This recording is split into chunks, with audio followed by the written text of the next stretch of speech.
Hello two family, સ્વાગત છે એક નવા વ્લોગમાં. તો આવી ગયો સીધો વાડીએ, જોઈ દો મિત્રો. તો વાડી આવીને લટનો માહોલ હતો અને વાદળા ઉતરી ગયા હતા, જોયું. ને આમાં કાંઈ કરાય એવું છે ને, એટલે ખાલી આટો મારવા જ આવ્યો હતો હું. ને ડુંગળી છે એવું બધું છે જો. તો આ વ્લોગને આ વ્લોગમાં રોજ ડેલી બ્લોગ નથી મૂકતા, એક બ્લોગ મૂક્યું છે. એક બ્લોગ ગમું છું ત્યારે એક મૂક્યો હતો, એટલે નથી મૂકતા. ને વરસાદનો માહોલ બહુ ઝાઝો છે, બહુ. કાલ સાંજે તો બહુ વરસાદ આવી ગયો હતો, જોરદાર વરસાદ આવી ગયો હતો. તો આમ બધું કોથમીર ને એવું બધું છે, કોથમીર દૂધી અને એવું બધું વાવેલું છે. એટલે આ વ્લોગ લાઈક કરતા જજો, શેર કરજો, સબસ્ક્રાઈબ જરૂર કરી દેજો મિત્રો.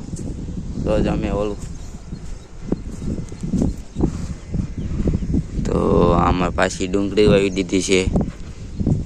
અને અમે બધું લોકેશનમાં નથી, સારું લોકેશન વાદળનો શો છે, એટલે પવન ચક્કી થોડી દેખાય, વાદળ આવી ગયા આડા. ફાઇનલ જ હવે અમારી કોઈ રીત નથી. હવે આ રીંગણી છે અમારી, આવું બધું છે. ફ્રેન્ક કર્યો તો અહીંયાથી બ્લોક તો મીકાઈ ગયો, તમે જોઈ લીધો છે. પણ હવે આ બ્લોક છે એટલે સારું કરીને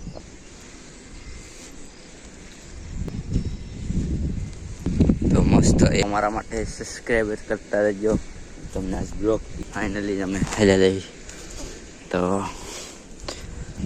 આમાં ટમેટી વાવી દીધી, જો ટમેટીને એવું બધું વાવી દીધું છે.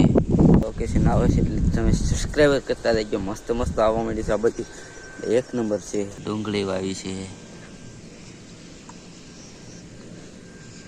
જો. તો આજ તો બહુ મસ્ત લોકેશન આવે છે, ક્યાંય ઘટે નહીં એવું. તો આજ તો આવી ગયો છે સામે આવીને બ્લોગ ઉતારવાનું ચાલુ કર્યું. જો બધા થોડો વરસાદનો માહોલ છે ને, એટલે આવો વિડીયો બને ને ન બને, બહુ એવું આવે. અને અમારે આ રોજ ડેલી બ્લોગ મૂકીશ તો ચાલુ થઈ જાય ને, તો એક નંબર. મને બહુ મજા આવી છે. આ ચેનલમાં લાઈક કરો, શેર કરો, સબસ્ક્રાઈબ કરો, અને આ ચેનલને ઓકે